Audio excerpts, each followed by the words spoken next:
Payız qış mövsümü respirator infeksiyaların daha geniş yayıldığı dövrdür. Hazırda müxtəlif viruslara yoluxma halları müşahidə olunur. Bu xəstəliklər əsasən halsızlıq, öskürək, baş, əzələ və boğaz ağrıları ilə özünü biruzə verir.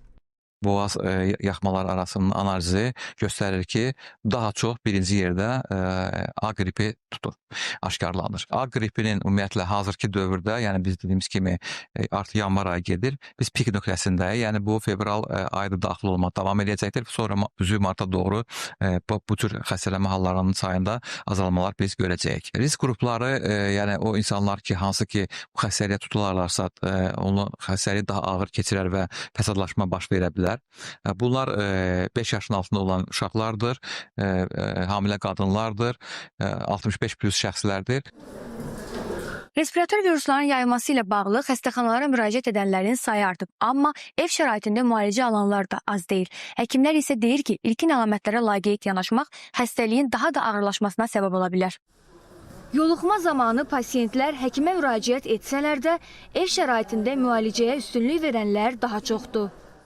Ev şəraitində həkimlə məsləhətləşirəm, həkim yazır, gedirəm evdə eləyirəm. Xəstəxanada mən elə düşünürəm. Evdə də eləyirlər, çox adam baxmır. Kim necə istəyir eləyir. Mən düşünürəm ki, ev şəraitində müalicə almaq daha yaxşıdır. Ev şəraitində aldığın, aptekdən aldığın dərmanlarda gəlirsən, görürsən heç təsiri keçmir. Yəni həkim nəzarəti altında olanda yaxşı olur. Mütəxəssislər bildirirlər ki, xəstəliyin gedişatı ağırlaşarsa, ev şəraitində müalicə risk yarada bilər.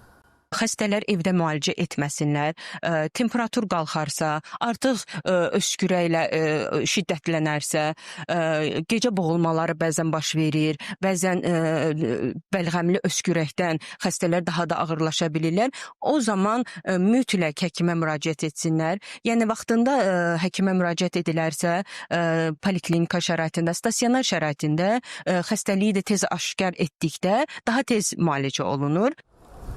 Bundan başqa, həkimlər ictimai yerlərdə sosial məsafəni saxlamağı, sanitar-gigiyenik qaydalara riayət etməyi, dezinfeksiya edici məhsullardan istifadəni, bir də ən önəmlisi peyvənd olunmağı məsləhət görürlər. Şamilə Şamil qızı, Elxan Axundov, ASTV Xəbər.